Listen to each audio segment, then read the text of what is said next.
जैसा कि last episode में हमने देखा कि बैकर और लुओ फैंग को जान से मारने ही वाला था कि तभी स्टीव ने आकर लुओ फैंग की जान बचा ली थी और फिर फैंग ने अपने गोल्डन हॉर्न बीस्ट को बाहर निकालकर बैकरोल को बुरी तरह हरा दिया था और फिर उसे अपनी साइड होने के लिए ऑफर करता है। तो बैकरोल कुछ सोचते हुए लुओ फैंग की साइड होने के लिए तैयार हो गया था। इसीलिए फैंग ने उसके स्पिरिचुअल सी पर अपने मास्टर की सोल सीलिंग टेक्निक को लगा दिया था ताकि वो कभी भी इनको धोखा न दे पाए। कि तभी इतने में वहां पर लुओ फैंग की पूरी टीम आ गई थी। बैकरोल को फैंग के सामने खड़ा हुआ देखकर उन्हें लगता है कि ये फैंग पर हमला करने वाला है, इसीलिए वो सभी बैकरोल को जान से मारने के लिए आगे बढ़ गए थे। जैसे ही फैंग को ये मालूम होता है तो वो उन्हें रोकने लगता है।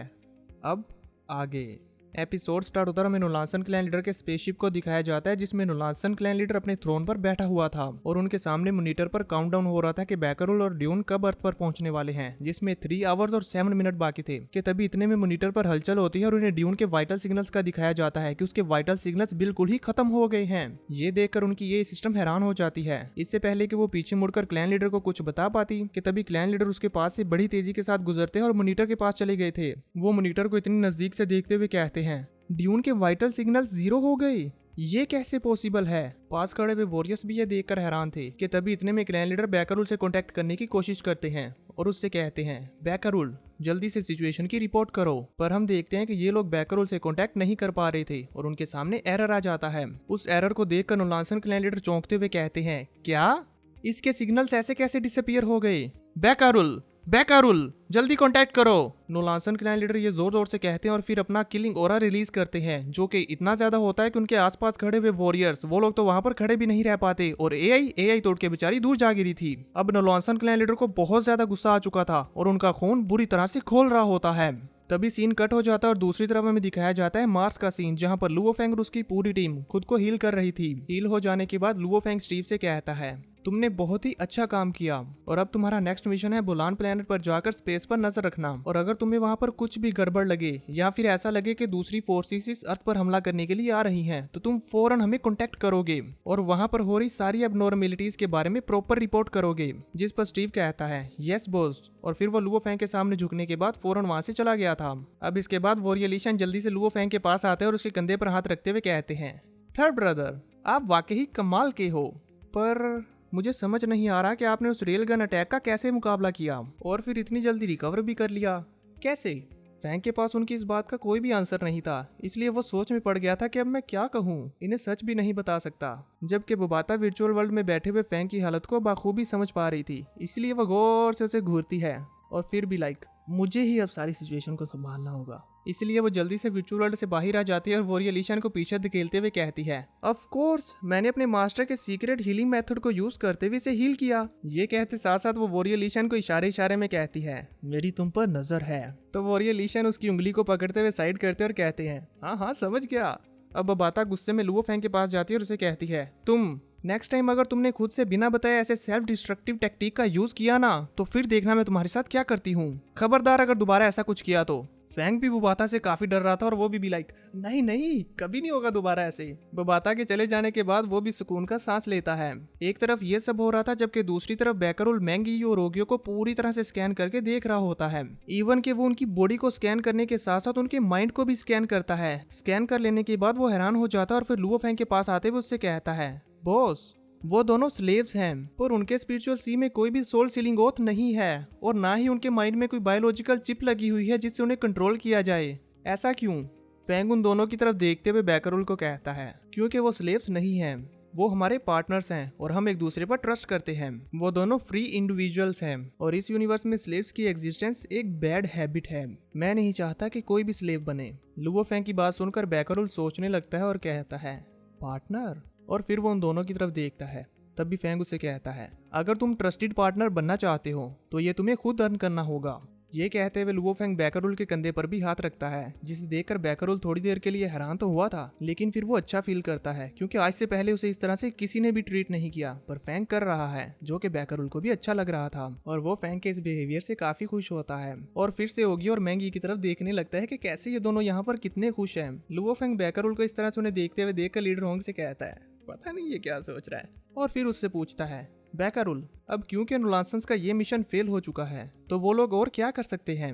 बैकरोल बताता है मैं भी अभी तक नहीं जानता कि वो और क्या करने वाले हैं पर हाँ इस बार उन्होंने हमें 2 मिशन देकर भेजा था, जिसमें से एक था अर्थ को कॉन्कर करके वहां पर मौजूद सभी लोगों को स्लेव्स बनाना, और दूसरा बहुत ही इंपॉर्टेंट और हिडन मिशन था, वो था अर्थ पर मौजूद एंशिएंट सिविलाइजेशन रूइंस नंबर 1 को अपने कब्जे में लेना। ये कहते हुए वो लुओ फेंग को मॉनिटर पर उस एंशिएंट सिविलाइजेशन रूइंस नंबर 1 को दिखाता है। तो ये सब लोग अब वहीं पर जाने का डिसाइड करते हैं, ताकि ये सब लोग उस एंशिएंट सिविलाइजेशन को हासिल कर सके कि आखिर उसमें ऐसा क्या है जो ये नोलांसेंस उसके पीछे पड़े हुए हैं। व्यू चेंज होता हमें दिखाया जाता है कि बैकर और लुओ फेंग और उसकी पूरी टीम अब एंशिएंट सिविलाइजेशन रूइंस नंबर 1 पर आ चुकी है, और ये ancient civilization ruins number 1 robot clan का स्पेसशिप है। वो सभी लोग वहां पर आकर उस स्पेसशिप को अच्छे से देखने लगते हैं। तभी बैकर उन्हें बताता है ये स्पेसशिप रोबोट क्लैन की टेक्नोलॉजी है, जिस पर फेंग उस स्पेसशिप की तरफ आगे बढ़ते हुए हैरानी के साथ कहता है, रोबोट क्लैन?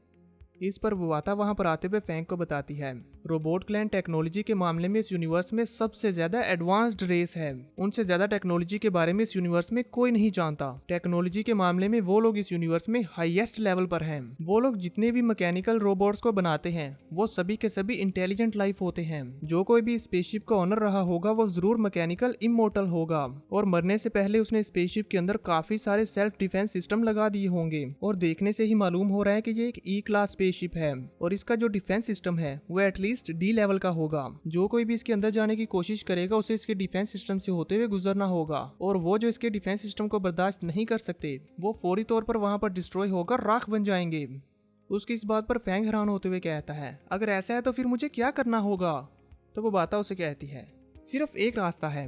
ये कहते साथ ही वो एक चिप को बाहर निकाल लेती है और फेंग से कहती है, पहले तुम में से किसी एक को इसके डिफेंस सिस्टम से होता हुआ कंट्रोल रूम में जाना होगा, और फिर इस स्मार्ट चिप को उस कंट्रोल रूम में इंसर्ट करना होगा। जैसे ये हो जाएगा तो मैं स्पेसशिप के सिस्टम को हैक कर लूंगी, और फिर हम इसके डिफेंस सिस्टम से छुटकारा पा लेंगे। ये सब बताने के बाद वो बाता उस चिप को लुओ फेंग को दे देती है। तो लीडर होंग उससे सवाल करते हैं, पर ये करने के लिए तो हमें जिंदा कंट्रोल रूम तक पहुंचना होगा, और ये हम कैसे करेंगे? तभी पीछे खड़ा हुआ बैकरोल आवाज देता है, बॉस।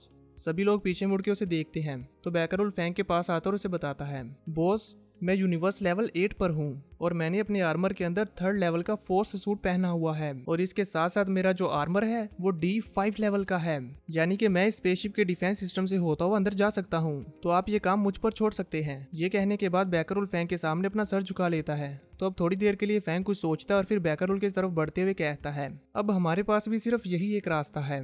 फेंग उसे वो बायोचिप पकड़ा देता है और कहता है, अपना ध्यान रखना, और अगर तुम्हें वहां पर कोई भी एबनॉर्मेलिटी लगे तो फौरन से वापस आ जाना। बैकरोल उस चिप को अपने पास रख लेता है और कहता है, जी बॉस। इसके बाद वो बड़ी तेजी के साथ उस स्पेसशिप के अंदर इंटर हो गया था। इतनी तेजी के साथ इंटर होने के बावजूद भी उस स्पेसशिप की लेजर बीम्स इतनी ज्यादा स्ट्रॉन्ग थी कि वो फौरन बैकरोल के ऊपर हमला करना शुरू कर देती है। पर हम देखते हैं कि बैकरोल उन सभी लेजर्स के अटैक से बचते हुए अंदर पहुंच चुका था। पहुंचने के बाद जब वो अपने सामने देखता है तो तब उसे मालूम होता है कि असली डिफेंस सिस्टम तो अब शुरू होगा, और हम देखते हैं कि ये डिफेंस सिस्टम तो देखने में ही बहुत खतरनाक लग रहा था। बैकरोल उस डिफेंस सिस्टम को देखने के बाद आगे बढ़ गया था, और जैसे ही वो उसके अंदर इंटर होता है तो वो डिफेंस सिस्टम एक्टिवेट हो गया था। उसे एक्टिवेट होता हुआ देखकर बैकरोल कहता है, लेजर टैक्स दोबारा से?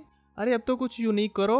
वो लेजर्स एक्टिवेट होते साथ ही बड़ी तेजी के साथ बैकरोल के ऊपर हमला कर देती है। तो ये देखकर बैकरोल विंड डोमेन को रिलीज करता है और अपनी फुल स्पीड को यूज करते हुए वहां से निकल गया था कि तभी अचानक से वो एक प्रोटेक्शन शील्ड के साथ टकरा जाता है। पर इसके बावजूद भी वो नहीं रुकता, जल्दी से खड़ा होते हुए फिर से तेजी के साथ वहां से भाग गया था कि तभी एक और डिफेंस सिस्टम एक्टिवेट हो जाता है, और ये अलग था। ये देखकर बैकरोल भी कहता है, अब ये हुई ना बात, ये कुछ नया है। वो बड़ी मुश्किल से इस डिफेंस सिस्टम के हमलों से बचते हुए तेजी के साथ आगे बढ़ने लगता है, और ये हमले भी कुछ छोटे मोटे नहीं थे। अगर इसे टच हो जाते तो इसकी जान पर बन आती। ये सभी हमले तादाद में बहुत ही ज्यादा थे और बड़ी तेजी के साथ हो रहे थे। तो बैकरोल के लिए इन सभी से एक साथ बच पाना बड़ा ही मुश्किल हो रहा था कि तभी इतने में एक थंडर अटैक आकर उससे टकरा गया था, जिसकी वजह से अब उसका बैलेंस बिगड़ चुका था, और वहां पर मौजूद सारे के सारे हमले अब बार बार बैकरोल को हिट होने लगते हैं और उसे जोर के साथ जमीन पर पटकते हैं। इसकी वजह से बैकरोल की भी चीखें निकल गई थी, पर वो सभी फॉर्मेशंस उसे इसके बावजूद भी नहीं छोड़ती और एक साथ मिलकर बैकरोल के ऊपर जोरदार हमला करने लगती हैं। बैकरोल किसी न किसी तरह करके इन सभी का सामना कर रहा होता है। तभी हमें स्पेसशिप के बाहर का सीन दिखाया जाता है, जहां पर बबाता लुओ फेंग को बताती है, जितना तुम इस स्पेसशिप की गहराई में जाओगे इसका डिफेंस सिस्टम उतना ही ज्यादा स्ट्रॉन्गर होता जाएगा। मैं नहीं जानती कि वो उन्हें हैंडल भी कर पाएगा या नहीं, क्या पता वो डिफेंस सिस्टम कितना ज्यादा खतरनाक हो। बबाता की ये सारी बातें सुनकर फेंग बैकरोल के लिए काफी परेशान हो रहा था। दूसरी तरफ हमें बैकरोल का सीन दिखाया जाता है, जो अपनी बिजली से भी ज्यादा तेज रफ्तार का यूज करते हुए उन सभी हमलों से बचते हुए आगे बढ़ रहा था। पर फिर भी उसके रास्ते में बहुत सारी रुकावटें थी, और इस बार उसके ऊपर हर तरफ से थंडर्स अटैक हो रहे थे।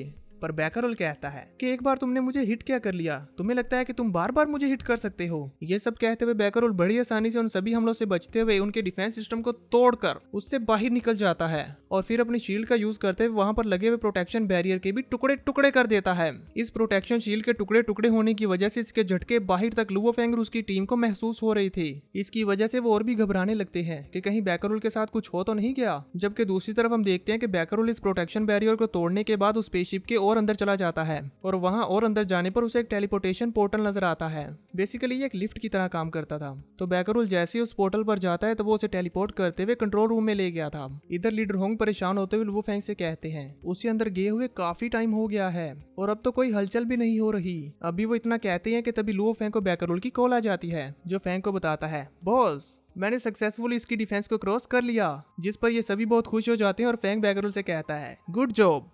और फिर बबाता वर्चुअल वर्ल्ड में आते हुए अपनी पूरी बॉडी को स्ट्रेच करते हुए कहती है चलो फिर अब मैं अपना काम स्टार्ट करती हूँ। बबाता स्पेसशिप को हैक करना शुरू करती है और सबसे पहले उसके गेट की एनर्जी सप्लाई को कट करती है और फिर उसने वहां पर लगे हुए सारे के सारे डिफेंस सिस्टम्स को रिमूव कर दिया था। जैसे ही फैंग और उसकी टीम को ये मालूम होता है कि बबाता ने सभी डिफेंस सिस्टम्स को हटा दिया है तो वो सभी तेजी के साथ फ्लाई करते हुए स्पेसशिप के अंदर चले जाते हैं और इसी के साथ ये वाला एपिसोड हो जाता है खत्म। तो देखेंगे नेक्स्ट एपिसोड में कि इन्हें उस स्पेसशिप के अंदर क्या मिलता है।